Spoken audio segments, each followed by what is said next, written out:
Bismillahirrahmanirrahim. Assalamualaikum warahmatullahi wabarakatuh. Innal hamdalillah nahmaduhu wa nasta'inuhu wa nastahdihi wa nastaghfiruh wa na'udzu billahi min shururi anfusina wa min sayyiati a'malina. Man yahdihillahu fala mudilla lahu wa man yudlil fala hadiya lahu. Asyhadu an la ilaha illallah wa asyhadu anna Muhammadan 'abduhu wa rasuluh. Qala Allah subhanahu wa ta'ala, qalu subhanaka la ilma lana illa ma 'allamtana innaka antal alimul hakim. Qala rabbi shrah li sadri wa yassir li amri wahlul 'uqdatam min lisani yafqahu qawli. Wa qala an-nabiy sallallahu alaihi wasallam, fa inna asdaqal hadithi kitabullah wa khairal hadi Muhammad sallallahu alaihi wasallam wa syarrul umuri muhdatsatuha wa kullu muhdatsatin bid'ah wa kullu bid'atin dhalalah wa kullu dhalalatin finnar, atau kama qala an-nabiy sallallahu alaihi wasallam. Amma ba'd. Tuan-tuan yang dirahmati Allah Subhanahu wa taala, alhamdulillah, syukur pada Allah pada malam ni dapat kita bersama-sama lagi untuk kita teruskan pengajian kita yang berkaitan dengan kitab kita, iaitu kitab hadis 40, kitab hadis Arba'in Al-Malawiyah, Al-Arba'un Al-Malawiyah, hadis 40 yang diriwayatkan daripada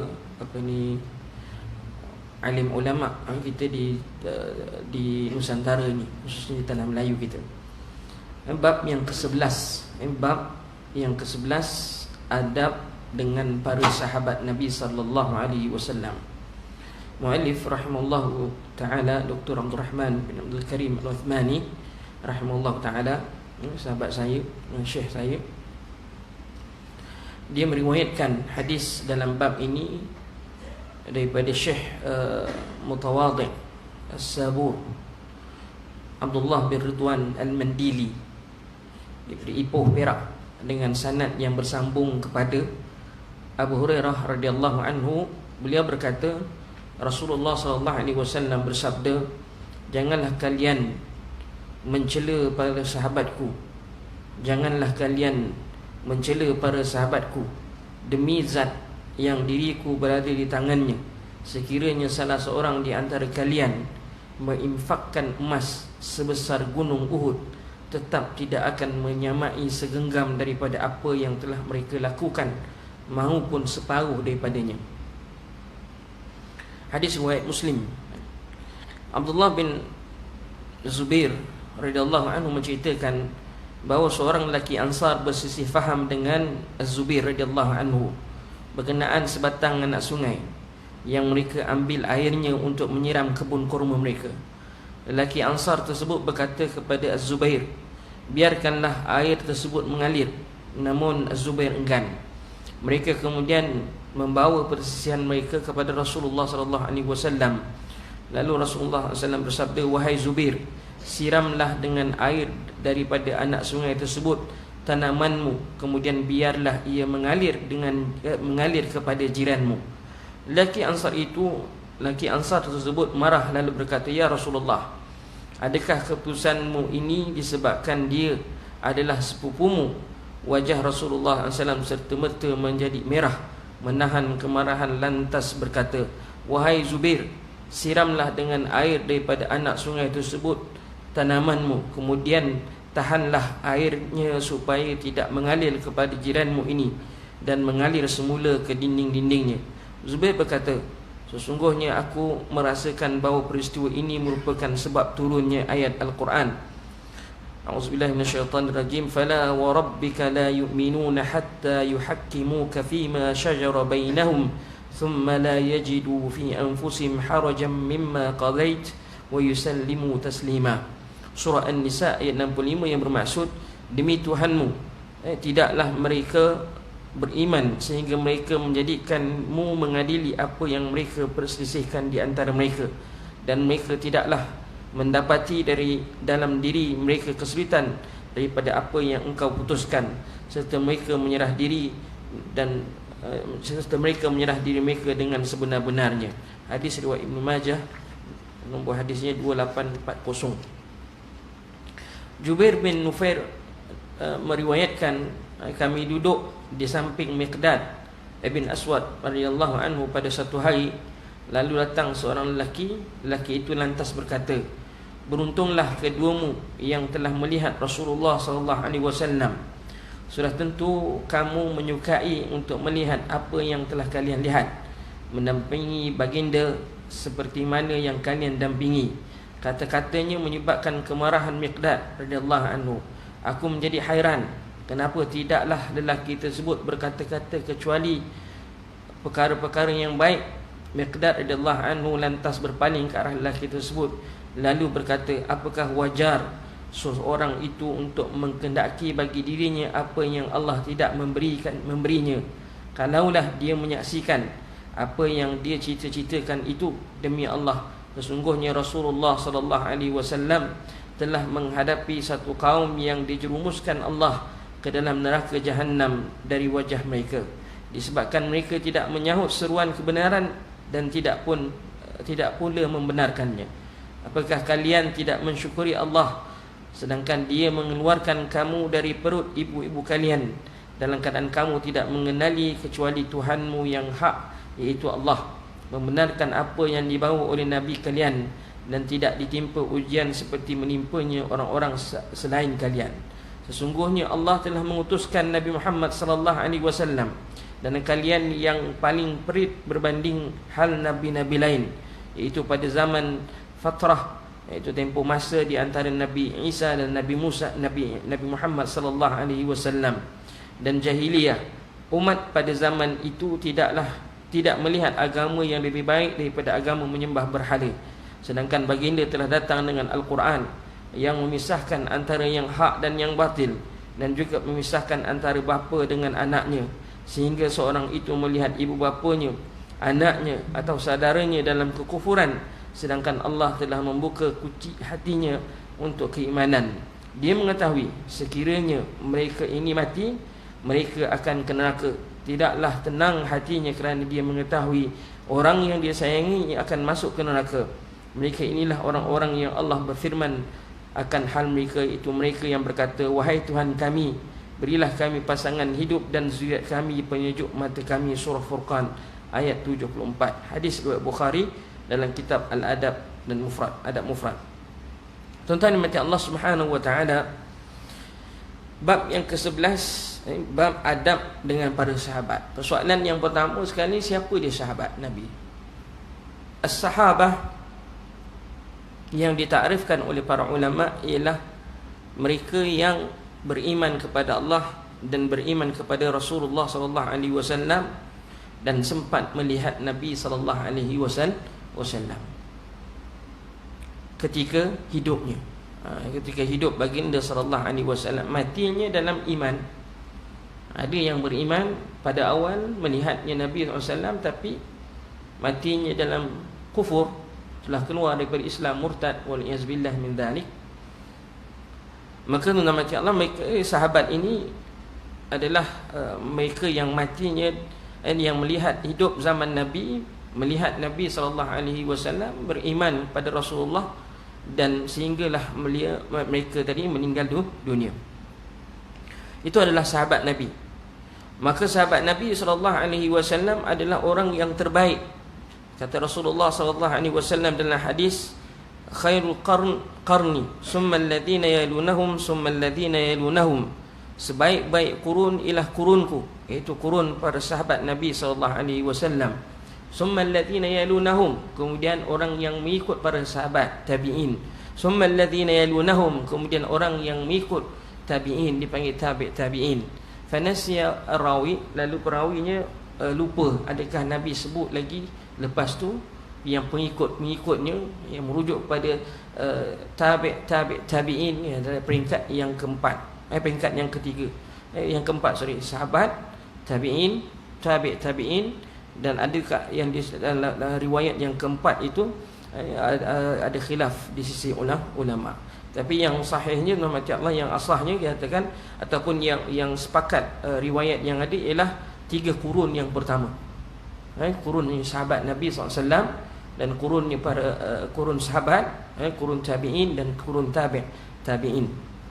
Tuan-tuan mati Allah Subhanahu wa taala, para sahabat Nabi sallallahu alaihi wasallam seperti mana yang dijelaskan oleh Rasulullah dan oleh Allah Subhanahu wa taala banyak dalam nas-nas Al-Quran yang merujuk kepada kelebihan para sahabat Nabi sallallahu alaihi wasallam. Antaranya dalam firman Allah Subhanahu wa taala, Allah berfirman, walladzina ma'ahu asyidda'u 'alal kuffar ruhama'u bainahum tarahum ruk'an sujada yabtaghuna fadlan minallahi wa ridwana simahum fi wujuhihim min athari sujud. Ada orang yang bersama-sama dengan Nabi SAW, ada yang tegas ke atas orang kafir, asyidda' 'alal kuffar, ada yang kita katakan bersifat ruhama'u bainahum, tapi walaupun mereka syadid, tegas ke atas orang kafir, ruhama'u bainahum, penyayang di kalangan mereka, di kalangan sesama Islam. Tarahum ruk'an sujada, mereka ini kuat ibadat. Yabtaghuna fadlan minallahi wa ridwana simahum fi wujuhihim min athari sujud, pada pada wajah-wajah mereka kesan, ternampak kesan jelas banyaknya sujud kepada Allah Subhanahu wa taala, kuatnya beribadah kepada Allah Subhanahu wa taala. Dan begitu juga dalam ayat-ayat yang lain, as-sabiquna al-awwaluna minal muhajirin wal ansar walladzina ittaba'uhum bi ihsanin radhiyallahu anhum wa radu an wa a'adda lahum jannatin tajri tahtaha al-anhar khalidina fiha abada dzalikal fawzul azim. Itu juga dalam ayat tadi, dalam ayat yang lain, walladzina amanu wa hajaru wa jahadu fi sabilillahi walladzina awaw wa nasaru ulaika humul mu'minina haqqan lahum maghfiratun wa rizqun karim. Maka dalam ayat Allah Subhanahu wa taala, firman-firman Allah Subhanahu wa taala ini telah menunjukkan kelebihan para sahabat Nabi sallallahu alaihi wasallam. Seterusnya tuan-tuan, kita nak tahu apakah adab-adab kita dengan para sahabat Nabi sallallahu alaihi wasallam. Pertama sekali, hadis yang dibacakan tadi, hadis riwayat Bukhari, hadis riwayat Muslim. Janganlah daripada Abu Hurairah radhiyallahu anhu, Rasulullah SAW bersabda, la tasubbu ashabi, jangan kamu cerca sahabat-sahabatku. La tasubbu ashabi wallazi nafsi biyadihi innakum law anfaqtum man dhahaba. Maknanya jangan kamu cerca sahabatku. Kalau telah sabit bahawa ianya adalah seorang sahabat, haram ke atas kita untuk mencerca para sahabat Nabi SAW. Bahkan jelas orang yang mencerca sahabat Nabi SAW dikhawatiri antara penyebab untuk seorang itu boleh keluar daripada Islam. La tasubbu ashabi. Orang yang hari ini kumpulan yang banyak mencela para sahabat ialah kumpulan Syiah. Syiah memang dalam dalam ajaran mereka banyak mencerca para sahabat Nabi SAW, antaranya Abu Bakar, Umar dan Uthman. Kalau orang Syiah lepas habis sembahyang, biasanya lepas beri salam, cara dia sembahyang, mereka akan menepuk pada peha mereka sebanyak 3 kali. Yang pertama, dia akan baca Allahumma la'an Abu Bakar. Dia akan kata, ya Allah, laknatilah Abu Bakar. Yang kedua, ya Allah, laknatlah Umar. Yang ketiga, laknatlah Uthman. Wal iyazbillah min dzalik. Itu ucapan-ucapan yang mereka, dan telah jelas dalam kitab-kitab mereka mengatakan bahawa semua sahabat telah murtad kecuali beberapa orang sahaja. Ada hanya beberapa orang sahaja yang kekal masih Islam. Dakwaan itu batil. Dakwaan itu menyesatkan. Bahkan Allah Subhanahu wa taala sampai satu peringkat dia katakan, selepas sampai penjelasan kepada mereka, mereka kekal dengan dakwaan seperti wal iyazbillah, takut mereka boleh dihukum ataupun telah dihukum, boleh dihukum keluar daripada Islam. Wal iyazbillah min dzalik. Tuan-tuan mati Allah Subhanahu wa taala, tidak ada orang yang hari ini yang lebih amalnya daripada para sahabat Nabi sallallahu alaihi wasallam. Cubaan hebat macam mana pun amalan yang dilakukan, tidaklah menyamai para sahabat Nabi sallallahu alaihi wasallam. Itu jelas kerana hadis ini Nabi kata apa? Innakum law anfaqtum, kalau kamu duk infakkan harta emas sebesar bukit Uhud. Ada ke orang memiliki harta sebesar bukit Uhud emas? Bukit Uhud yang sebesar-besarnya itu, ada ke orang memiliki harta sebanyak itu?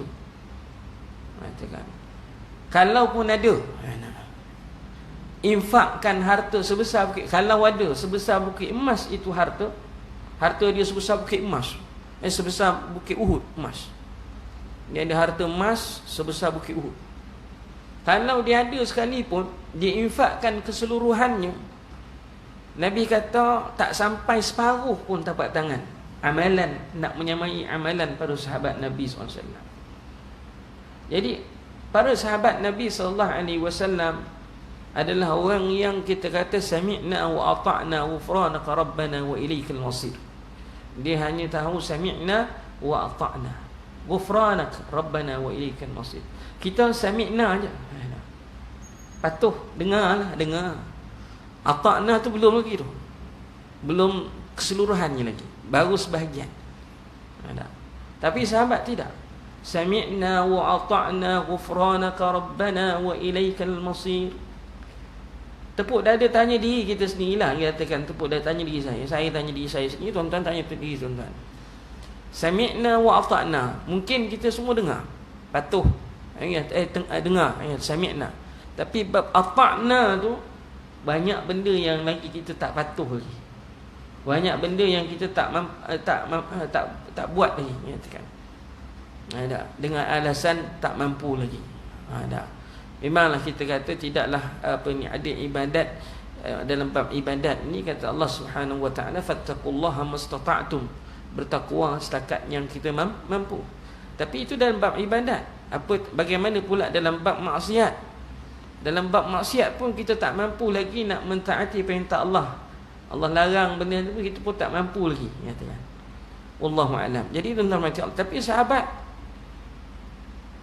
sifat mereka, keadilan, kita kata ketegasan mereka itu dia sebut dalam Al-Quran. Bagaimana mereka ini macam Allah Subhanahu wa taala berlumba-lumba buat kebajikan, fastabiqul khairat, sentiasa berlumba-lumba buat kebajikan. Wallahu a'lam. Jadi kita kata tidak ada hari ini orang yang dapat menandingi para sahabat Nabi sallallahu alaihi wasallam. Tidak ada siapa hari ini yang dapat menandingi tiga kurun yang pertama, yang disebut jelas dalam hadis Nabi SAW, sebaik-baik kurun adalah kurunku, dan kurun selepasnya, dan kurun selepasnya. Tiga kurun yang pertama dipanggil thalathatu qurun mufaddalah, tiga kurun yang mulia. Itu kurun sahabat, tabi'in dan tabi'in. Maka tuan-tuan mati Allah Subhanahu wa taala, sebab itu kata ulama, para ulama menyatakan bahawa cukuplah kita kata dengan amalan yang telah dibawa ataupun yang disampaikan kepada kita oleh para sahabat Nabi sallallahu alaihi wasallam, daripada Nabi sallallahu alaihi wasallam. Kadang-kadang kita sini suka buat satu yang zahirnya nampak ibadat, mengatakan, tetapi ianya tidak dilakukan oleh tiga kurun yang pertama. Baru-baru ni macam Allah Subhanahu wa taala dalam Facebook dan sebagainya, ada yang mendakwa dia berpuasa, seorang wali Allah ni berpuasa sampai 360 hari setahun. Dia puasa 360 hari setahun. Kita nampak hebat, masya-Allah, katakan. Perbuatan ini macam Allah Subhanahu wa taala, para ulama telah mengeluarkan fatwa dalam bab ni, katakan ianya tidak disyariatkan. Untuk dia melakukan 360 hari itu, tolak 5 hari lah, sebab 5 hari dia pun tahulah hukumnya haram kita puasa. Hari pertama, hari raya Aidil Fitri, Aidil Adha, 3 hari tasyrik, katakan itu memang ijma' ulama. Tapi dia puasa sebanyak 360 hari. Nampak hebat, bagus. Tetapi perbuatan itu sendiri zahirnya menyalahi sunnah Nabi sallallahu alaihi wasallam. Kerana Nabi SAW sebut dalam hadis, afdal siyami Daud alaihi salam. Sebaik-baik puasa ialah puasa Nabi Daud alaihi salam. Kana yasumu yawman wa yaftiru yawman. Dia sehari puasa, sehari tak, sehari puasa, sehari tak. Maka kita kata, walaupun nampak cantik, setengah orang hebat, masya-Allah, puasa sampai 360 hari setahun, ada pula yang tak makan daging. Dah hampir kita kata dah berbelas tahun tak makan daging. Oh, Islam. Kalau dia tak boleh makan daging tu, tengoklah, katakan. Kalau dia tak boleh makan daging sebab gaut ke, ataupun sebab apa, penyakit yang dia hadapi, okey, kita kata itu ada sebab musabab yang diterima oleh syarak. Tapi kalau sebab dia tak nak makan daging untuk apa ni, mengelakkan apa, konon-kononnya ialah nafsunya, katakan nak kawan nafsunya, jadi tak makan daging, dia hanya makan sayur saja dalam hati Allah Subhanahu Wa Taala. Ini kita kata bercanggah dengan syarak, katakan. Ada bercanggah dengan syarak dalam hati Allah Subhanahu Wa Taala. Hatta kita lihat apa ni, Nabi sendiri pun tidak, kita kata Nabi pun makan apa ni, daging dan sebagainya, katakan. Wallahu a'lam. Tuan-tuan mati Allah Subhanahu Wa Taala. Dan bila sebut adab-adab bersama dengan para sahabat Nabi sallallahu alaihi wasallam, ada adab dengan sahabat, yang pertama sekali kata ulama ialah kita wajib beriktikad keadilan para sahabat Nabi sallallahu alaihi wasallam. Bila sebut saja sabit, kita tahu je dia sahabat Nabi sallallahu alaihi wasallam, kita letakkan kedudukan ataupun yang sifat yang pertama ataupun iktikad kita kepada para sahabat ialah adil. Sebab apa?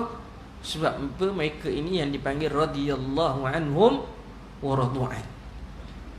Radhiyallahu anhum wa radu'an. Allah redha ke atas mereka, ya. Maka situ sifat yang pertama, ya, katakan. Walaupun kita kata ada cerita-cerita yang sampai, kisah-kisah yang sampai kepada kita tentang pergaduhan di kalangan para sahabat Nabi sallallahu alaihi wasallam, itu hanyalah kita kata setakat pergaduhan yang melibatkan ialah sifat manusia itu sendiri, katakan. Dan sifat manusia yang kita kata akan, walau macam mana fitrah manusia ada benda tu, kata. Tetapi kita kata ianya telah ditutupkan dengan apa ni, firman Allah Subhanahu Wa Taala, radhiyallahu anhum wa radu'an. Radhiyallahu anhum wa radu'an. Maka kisah-kisah tentang pergaduhan para sahabat Nabi sallallahu alaihi wasallam itu tidaklah menjadi satu keaiban dah buat mereka. Ada buat, kerana mereka telah diredai oleh Allah Subhanahu Wa Taala. Jadi sebab tu kita kata yang pertama sekali hendaklah kita beriktikad akan keadilan mereka. Orang tak boleh kata bila ada dia sahabat Nabi sallallahu alaihi wasallam, jelas dah dia sahabat, oh sahabat ni hadisnya tak boleh terima sebab dia tak adil. Tak boleh, katakan. Bila sebut dia ni sahabat, sabit dia sahabat dalam hati Allah Subhanahu Wa Taala, dari segi sudut periwayatan hadis itu sabit dia sahabat adalah adil. Ada, wallahu a'lam. Itu kita kena iktikad sebegitu. Itu wajib kita beriktikad begitu. Yang kedua, mahabbatuhum, kita kenalah mencintai para sahabat Nabi sallallahu alaihi wasallam. Sebab itu antara yang disebut dalam syarah hadis, Allahumma salli ala Muhammad wa ala ali Muhammad, bila sebut ali Muhammad, dia ada juga tafsiran yang merujuk kepada semua sahabat Nabi sallallahu alaihi wasallam. Bukan setakat ahli keluarga Nabi sallallahu alaihi wasallam, tetapi semua para sahabat Nabi sallallahu alaihi wasallam juga. Dan kemudiannya tuan-tuan, adab yang ketiga, hendaklah kita ahli sunnah wal jamaah sentiasa memuliakan para sahabat Nabi sallallahu alaihi wasallam pada kedudukan dia. Jangan ghulu, jangan berlebihan. Jangan pula pergi pergi buat perkara yang bukan-bukan. Kalau dekat Pakistan dulu, saya ingat lagi di Pakistan dulu, masya-Allah, tahu je ada kubur, ada satu kubur, ada beberapa kubur kat sana, kubur sahabat. Jadi tempat itu jadi tempat mohon hajat.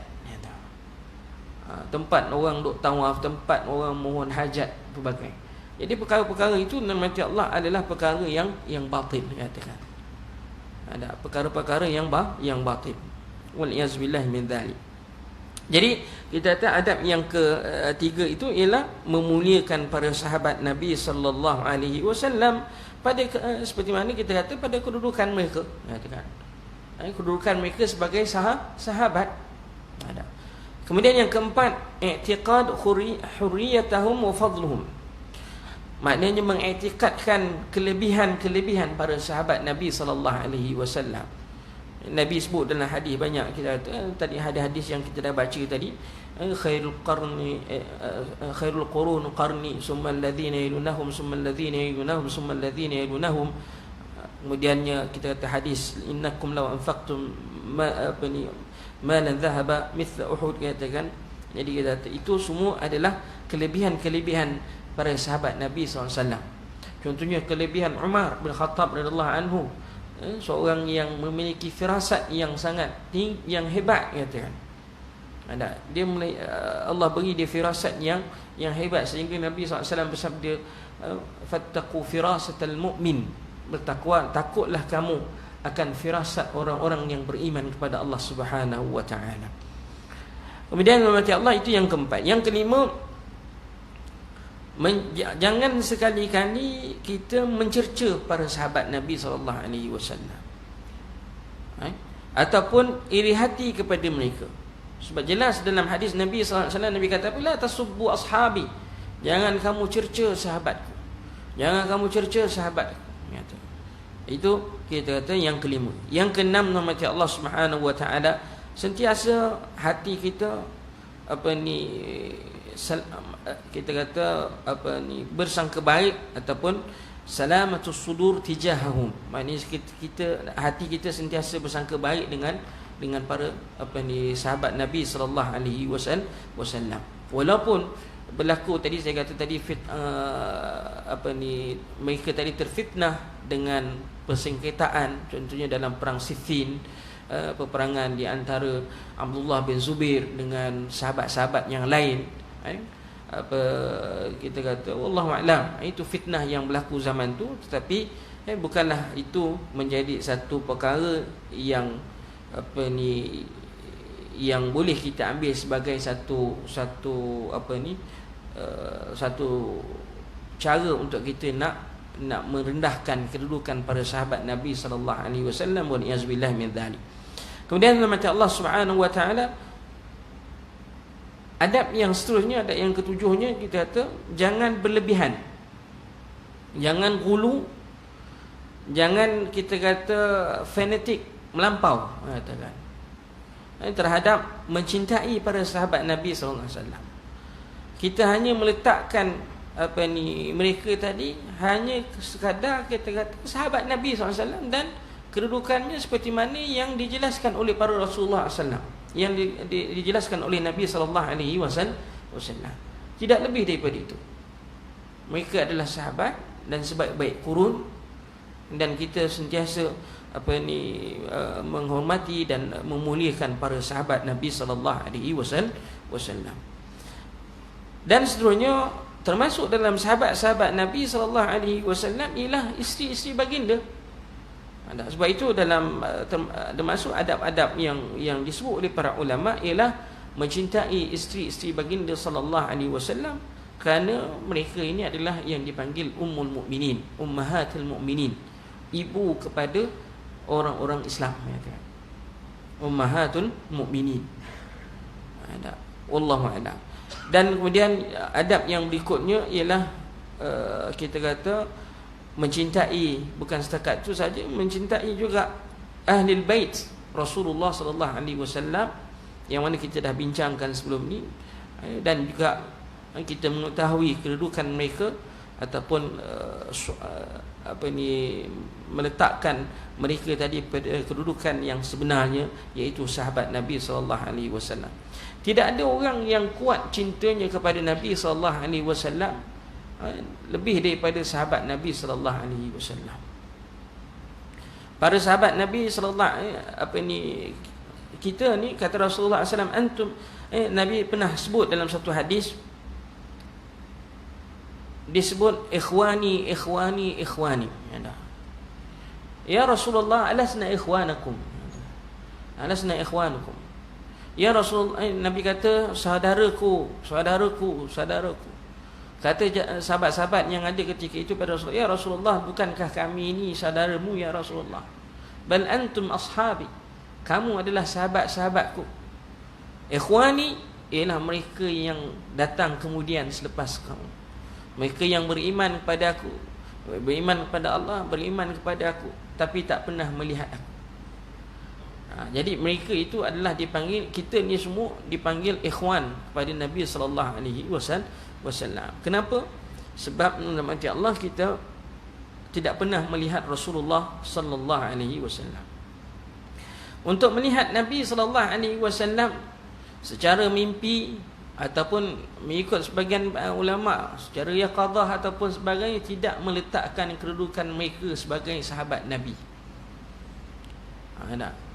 Bahkan tidaklah kita kata dia boleh meriwayatkan hadis-hadis Nabi sallallahu alaihi wasallam melalui mimpi direct daripada Nabi sallallahu alaihi wasallam. Hak tu lagi ngarut. Kalaulah kita kata dia boleh direct meriwayatkan hadis Nabi sallallahu alaihi wasallam secara yaqadah ke, secara mimpi ke, perkara itu dianggap sebagai batil, katakan. Kenapa Ustaz boleh dianggap sebagai batil? Kerana dalam hati Allah, sabda Rasulullah sallallahu alaihi wasallam itu adalah wahyu. Dan wahyu dalam hati Allah Subhanahu wa taala terputus dah lepas wafatnya Nabi sallallahu alaihi wasallam. Nabi wafat berserta dengan wahyu terputus. Kita dengarkan azan dan sambung sikit.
Baik.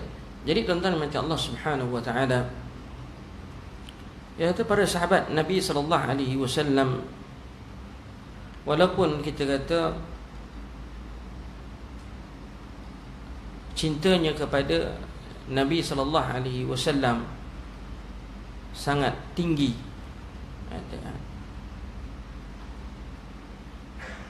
tetapi tidaklah menyebabkan mereka mati Allah mudah senang-senang untuk bermimpi bertemu dengan Nabi sallallahu alaihi wasallam.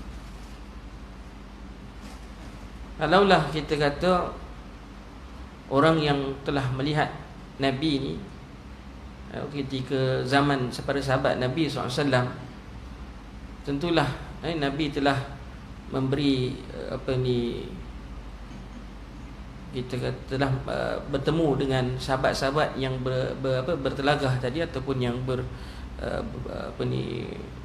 kita panggil, disebut nama berlaku pertelingkahan di kalangan sahabat. Tentulah Nabi telah bertemu dengan mereka dalam mimpi untuk menyelesaikan pertikaian dalam peperangan Siffin contohnya. Hatta Aisyah radhiyallahu anha pun tidak mendakwa dia berjumpa dengan Nabi sehingga nak menyelesaikan sehingga dapat boleh menyelesaikan isu tersebut dengan mati Allah Subhanahu wa taala.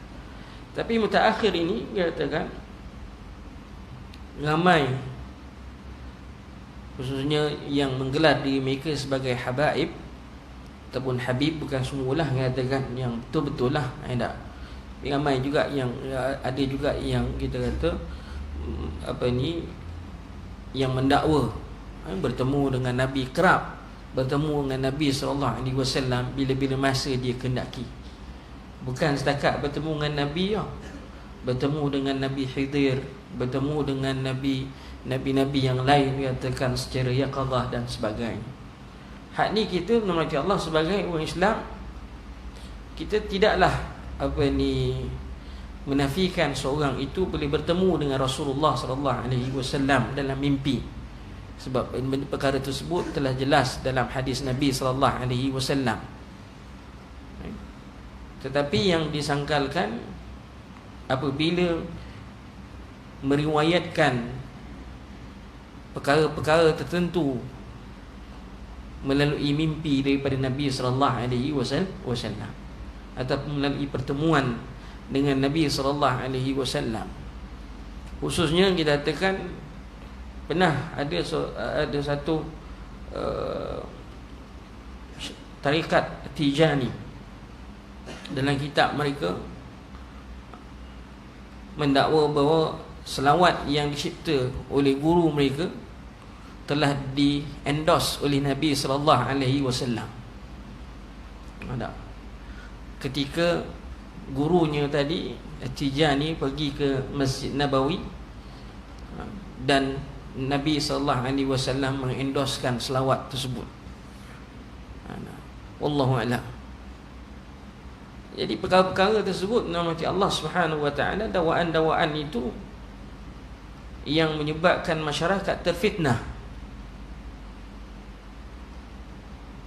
dan menyebabkan sebahagian kita kata menjadi pengikut ataupun beramal dengan amalan tersebut, yang akhirnya itu rahmati Allah kita risau amalan tadi tertolak dan menjadi habuk yang bertebangan tiada nilainya di sisi Allah Subhanahu wa taala.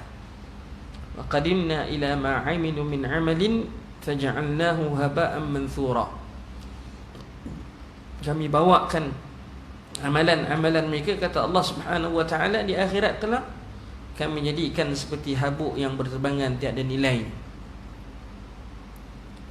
Sebab itu dalam hadis Nabi SAW juga Nabi menyebutkan, man amila amalan laysa alaihi amruna fahuwa raddun.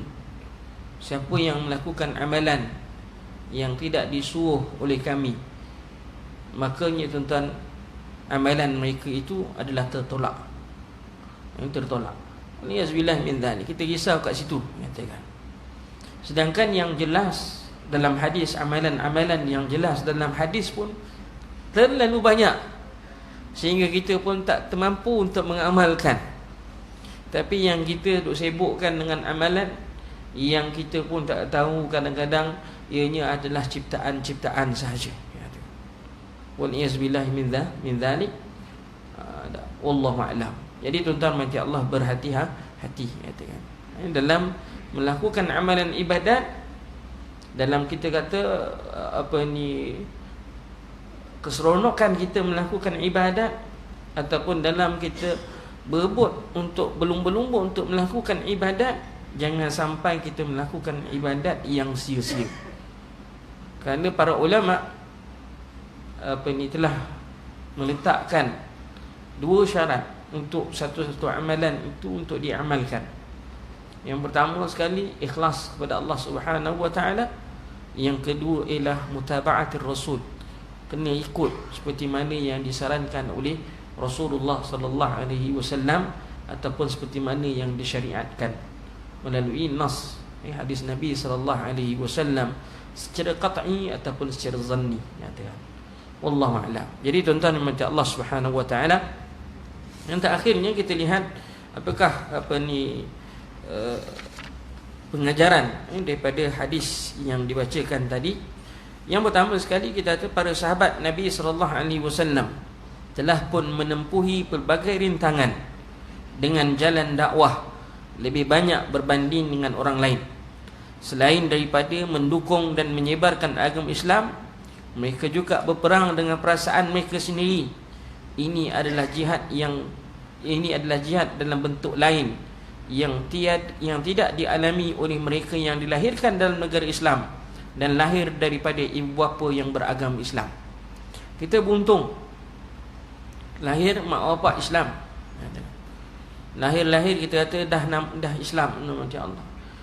Tapi bagi mereka yang memeluk agama Islam, baru memeluk agama Islam, mereka sedih melihat ibu bapa mereka masih lagi dalam keadaan kufur.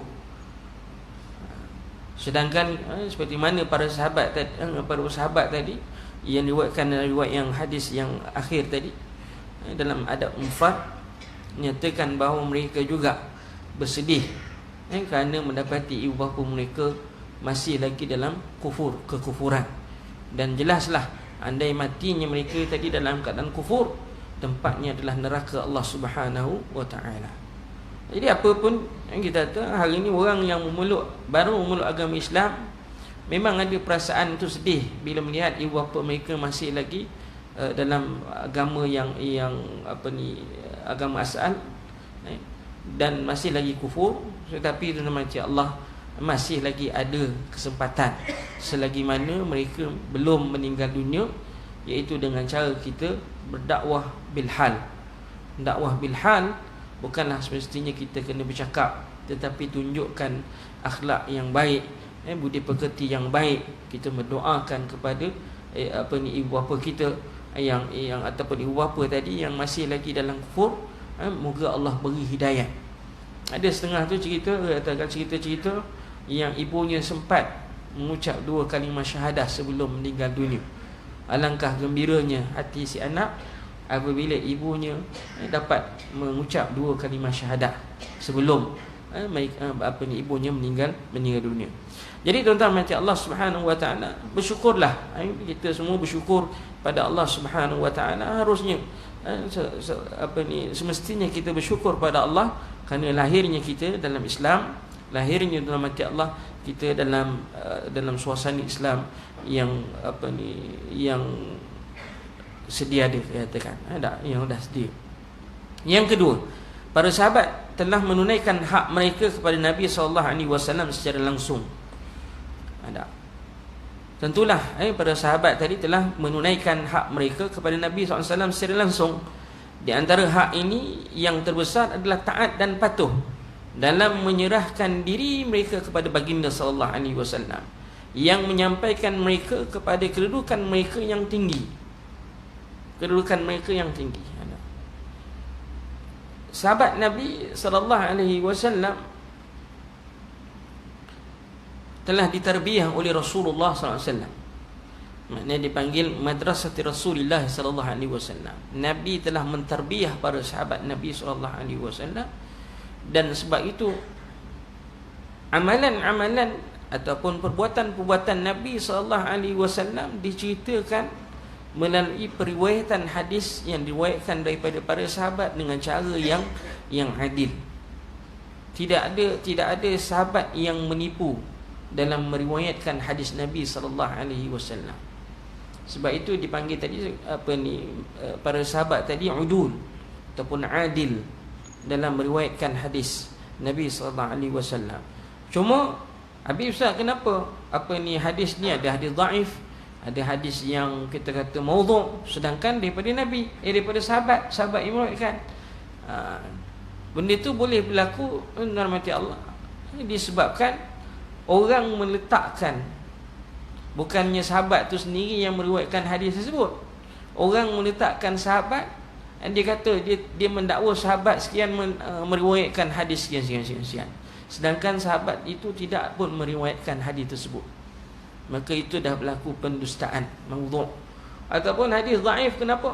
Hadis dhaif kita walaupun jalan adalah kita kata perawi-perawinya yang lemah ingatan, yang tak cukup syarat sahihnya, tuan-tuan mati Allah. Wallahu a'lam bissawab. Jadi itu dalam perbahasan ilmu hadis. Jadi kita kata para sahabat Nabi SAW telah menunaikan hak mereka ke atas Nabi SAW. Maka tanggungjawab hari inilah yang masih lagi tertanggung menunaikan hak kita kepada Nabi SAW. Adakah benar kita telah menunaikan hak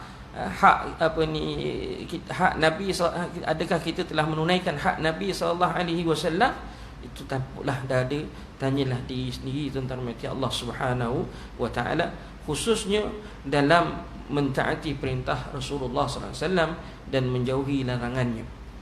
Nabi SAW pernah sebut dalam satu hadis, mengatakan, kullu ummati yadkhuluna al-jannah, semua umat aku akan masuk ke syurga, illa man aba. Qal wa man ya'ba ya Rasulullah, kecuali orang yang ingkar. Dan ditanyakan kepada Rasulullah SAW, siapakah dia yang ingkar itu ya Rasulullah? Man ata'ani dakhala al-jannah, siapa yang mentaati perintahku maka orang itu akan masuk syurga. Siapa yang melakukan maksiat, maknanya tidak menurut perintahku, tidak menurut ataupun tidak menjauhi daripada larangan yang aku telah larang, maka orang itulah yang dianggap telah enggan ataupun telah ingkar. Waliyazbillah min dzalik. Maka tuan-tuan mati Allah Subhanahu wa taala, kita kata tanggungjawab kita lah dalam menunaikan hak kepada Nabi SAW yang kita semua cintai. In kuntum tuhibbunallaha fattabi'uni yuhibbukumullah. Lepas tu Allah Subhanahu wa taala sebut dalam Al-Quran, in kuntum tuhibbunallaha fattabi'uni yuhibbukumullah. Allah letakkan satu perkataan, fattabi'uni, ikutlah aku. Ikutlah Nabi SAW. Ittiba' la ibtida'. Ittiba' la ibtida'. Katakan, nampak dekat perkataan tu. Ittiba' dengan ibtida', dua nampak serupa tapi tak sama. Katakan, satu ittiba' mengikut, satu lagi ibtida', maknanya kita kata buat apa yang Nabi tak buat, apa yang Nabi tak suruh. Katakan ittiba' kita buat, ikut apa yang Nabi suruh kita buat. Satu lagi ibtida', maknanya kita buat satu perkara yang Nabi tak suruh. Waliyazbillah min zalik. Sebab tu kaedah dia sebut ittiba' la ibtida'. Dua perkataan. Wallahu a'lam. Jadi tuan-tuan mati Allah Subhanahu wa taala, Syekh Abdullah Ridwan kata muallif rahimahullah taala, dia kata saya telah membaca di hadapan Syekh Abdullah Ridwan hadis Ar-Rahmah Al-Musalsal Al-Awwaliyah dan kitab Sunan Ibn Majah. Syekh Abdullah Ridwan ini telah pun berguru dengan sejumlah masyayikh, antaranya Muhammad Yasin Al-Fadani, Hasan Muhammad Masyad kalau tak salah dalam ejaan Jawi Iruminya, dan Hasan Yamani. Syekh Abdullah Ridwan juga telah pun meriwayatkan daripada Muhammad Yasin Al-Fadani yang meriwayatkan daripada muhaddis kedua kota suci Mekah dan Madinah, iaitu Abu Hafs Umar bin Hamdan bin Umar bin Hamdan Al-Mahrisi Al-Maliki Al-Madani Al-Makki, yang menulis sanadnya di dalam catatan Al-Thabat yang bertajuk Ithaful Ikhwan bi ikhtisari Matmah Al-Wijdan fi Asanid Syekh Umar Hamdan. Nah, itu dia punya kitab dia, nama Allah Subhanahu wa taala. Wallahu a'lam. Kita duduk kat Malaysia ni pun lama dah tapi tak pernah dengar lagi nama Syekh Abdullah Ridwan. Banyak bila dalam kitab ni nama Allah banyak nama-nama yang nama-nama ulama yang kita kata jarang kita dengar, yang kita kata tak popular dekat laman sosial, tapi sebenarnya mereka ini ada, ya katakan, di kalangan masyarakat Malaysia. Mereka ada di negeri-negeri tertentu seperti mana yang diriwayatkan dalam kitab-kitab ni. Wallahu a'lam. Orang luar datang ambil manfaat.